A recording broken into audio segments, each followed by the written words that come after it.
കുട്ടീസ്, ഒരു മിനിറ്റിൽ ഒരു ഇമ്പോർട്ടൻ്റ് ആയിട്ടുള്ള ഒരു ക്വസ്റ്റ്യൻ പരിചയപ്പെട്ടാലോ? ചോദ്യം വായിച്ചു നോക്കടാ.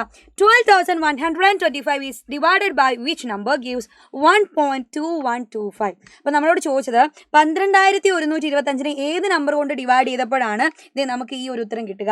അപ്പോൾ അവിടെ ശ്രദ്ധിക്കേണ്ട കാര്യം, നമ്പേഴ്സിന് ഒരു മാറ്റവും ഇല്ല, പക്ഷേ അവിടെ വന്ന ആകെയുള്ളൊരു മാറ്റം അവിടെ ഡെസിമൽ പോയിന്റ് വന്നു എന്നുള്ളതാണ്. അപ്പോൾ നമ്പർ മാറാതെ അതിൻ്റെ ഉള്ളിൽ ഒരു ഡെസിമൽ പോയിന്റ് വന്നു കഴിഞ്ഞാൽ നമ്മൾ ഉറപ്പിക്കാം, ഒന്നുകിൽ അത് 10, 100, 1000, 10,000 എന്നിങ്ങനെയുള്ള ഏതോ ഒരു നമ്പർ കൊണ്ടായിരിക്കണം അത് ഡിവൈഡ് ചെയ്തിട്ടുണ്ടായിരിക്കുക. അപ്പം നിങ്ങൾക്ക് അറിയാം അല്ലേ, ഏത് 12,125 10 കൊണ്ടാണ് ഡിവൈഡ് ചെയ്യുന്നതെങ്കിൽ അവിടെ ലാസ്റ്റ് നിന്ന് ഒരൊറ്റല്ലേ, 10ൽ ഒരു 0 ഉള്ളൂ, അപ്പോൾ ഒരു ഡിജിറ്റിൻ്റെ തൊട്ട് മുൻപിൽ പോയിന്റ് വരാം.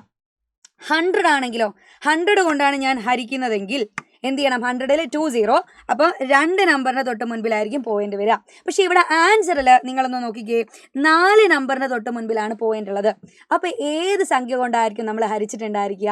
യെസ്, നമ്മൾ 10,000 കൊണ്ടായിരിക്കും ഹരിച്ചിട്ടുണ്ടായിരിക്കുക. കാരണം 10,000ലാണ് 4 0 ഉള്ളത് അല്ലേ. അപ്പോൾ 10,000 കൊണ്ട് ഹരിക്കുമ്പോഴാണ് നിങ്ങൾക്ക് ആൻസർ ആയിട്ട് 1.2125 എന്ന് കിട്ടിയിട്ടുണ്ടായിരിക്കുക.